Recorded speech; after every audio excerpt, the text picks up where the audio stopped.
Assalamualaikum warahmatullahi wabarakatuh. Kembali lagi bersama saya Aprina Putri Abdullah Rambe dengan NIM 860402843 dari Program Studi Pendidikan Guru Sekolah Dasar.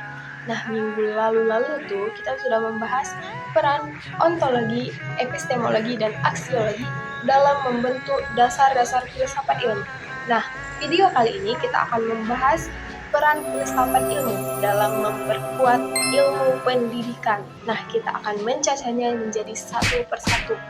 Yang pertama itu, bagaimana filsafat ilmu mengawasi dan memperkuat eksistensi, keilmiahan, serta nilai-nilai dalam ilmu pendidikan. Nah, kita ambil yang pertama itu mengawasi dan memperkuat eksistensi. Filsafat ilmu memastikan bahwa ilmu pendidikan memiliki objek kajian yang jelas, bukan hanya sekedar menempel pada ilmu lain. Nah, filsafat menegaskan bahwa pendidikan adalah ilmu yang berdiri sendiri dengan karakteristik uniknya, yaitu mempelajari interaksi manusia dalam proses pendewasaan. Lalu yang kedua, mengawasi dan memperkuat keilmiahan. Sebagai ilmu, pendidikan harus objektif, metodologis, dan sistematis.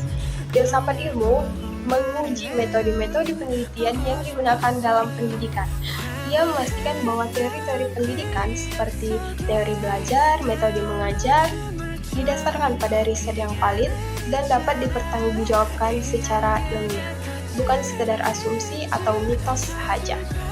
Yang ketiga, mengawasi dan memperkuat nilai atau aksiologis. Ilmu pendidikan tidak bebas nilai. Filsafat ilmu mengawasi agar perkembangan ilmu pendidikan tidak melenceng dari hakikat kemanusiaan. Ia menanamkan nilai-nilai etika, moral, dan humanisme, sehingga ilmu pendidikan bertujuan untuk memanusiakan manusia. Yang kedua, bagaimana pendidikan yang bermakna dan bernilai turut memperkuat perkembangan filsafat ilmu. Nah, hubungan ini bersifat timbal balik. Jika filsafat ilmu memberikan fondasi teori, maka praktik pendidikan memberi ruh dalam realitas empiris kepada si filsafat ilmu. Yang pertama itu menyediakan laboratorium realitas. Filsafat ilmu tanpa praktik akan menjadi teori yang abstrak atau mandul kali ya. Pendidikan yang bermakna di lapangan menjadi tempat menguji apakah teori-teori filosofis tersebut benar-benar relevan dan kontekstual. Yang kedua, mendorong dinamika pemikiran baru. Tantangan nyata dalam dunia pendidikan seperti disrupsi teknologi, perubahan generasi, dan krisis moral menghasilkan data empiris baru. Masalah-masalah konkret ini memaksa para filsuf untuk terus berpikir, mengevaluasi teori lama, dan melahirkan konsep-konsep filosofis baru. Yang ketiga, menghidupkan nilai filosofis. Ketika pendidikan berhasil mencetak generasi yang kritis, bermodal, dan reflektif, maka nilai-nilai yang selama ini diperdebatkan dalam filsafat ilmu, seperti kebenaran, keadilan, dan etika, mewujud nyata dalam tindakan manusia. Next, yang ketiga, mengapa filsafat ilmu disebut sebagai pisau analisis dalam membedah persoalan pendidikan? Kenapa bisa disebut sebagai pisau analisis? Karena filsafat ilmu memiliki 3 alat bedah yang sangat tajam untuk menguliti, menguji, dan membedah setiap fenomena atau masalah pendidikan secara mendalam sampai ke akarnya.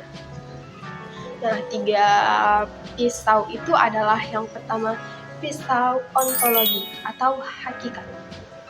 Digunakan untuk membedah apa yang sebenarnya sedang dihadapi atau dibahas. Contohnya, ketika ada masalah tawuran pelajar, ontologi membedah apa hakikat dari si pelaku ini. Apakah ini kegagalan dalam sistem sekolah, atau masalah psikologis remaja, atau krisis identitas budaya. Yang kedua, ada pisau epistemologi, yang mana itu cara atau metode. Pisau ini digunakan untuk membedah bagaimana proses pengetahuan atau kebijakan itu dibangun. Contohnya ketika pemerintah menerapkan metode ujian berbasis digital, epistemologi membedah Bagaimana keabsahan metode ini dalam mengukur kecerdasan siswa? Apakah instrumen tesnya sudah valid untuk mengkoreksi, mengonstruksi pengetahuan? Lalu yang terakhir ada pisau aksiologi atau nilai dan kegunaan. Pisau ini digunakan untuk membedah apa tujuan, dampak, dan nilai moral dari ilmu kebijakan tersebut. Contohnya, ketika kurikulum berfokus pada digitalisasi, aksiologi membedah apa pemanfaatan teknologi ini membawa dampak etis yang baik bagi karakter siswa atau justru mengikis nilai sosial dan gotong royongnya. Nah, persoalan yang keempat atau yang terakhir, contoh konkret penerapan filsafat ilmu dalam praktik pendidikan. Contoh konkret penerapannya pada kebijakan dan kurikulum di Indonesia yaitu kurikulum Merdeka saat ini. Yang pertama itu penerapan ontologis. Dalam kurikulum Merdeka, konsep dasarnya merujuk pada filsafat Ki Hajar Dewantara. Secara ontologis, siswa tidak lagi dipandang sebagai kertas kosong yang bisa digambar sesuka hati oleh si guru, melainkan sebagai benih tumpuan yang sudah memiliki kodrat alamnya masing-masing. Tugas pendidikan adalah menuntun tumbuhnya kodrat tersebut. Lalu yang kedua, penerapan epistemologi atau proses belajar. Penerapannya terlihat pada metode project-based learning atau pembelajaran berbasis proyek. Pengetahuan ini tidak lagi ditransfer satu arah dari guru ke siswa, melainkan dibangun sendiri oleh siswa melalui pengalaman nyata, kolaborasi, dan pemecahan masalah di lapangan. Lalu yang ketiga ada penerapan aksiologi, yang mana hasil akhir dari kurikulum ini bukan sekedar nilai, angka di atas kertas atau kognitif, melainkan pembentukan profil pelajar Pancasila, yaitu beriman, berkebinekaan global, gotong royong, mandiri, bernalar, kritis, dan kreatif.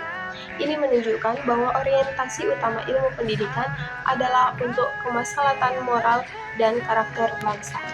Sekian tugas filsafat 2 dari saya akhiri. Wassalamualaikum warahmatullahi wabarakatuh.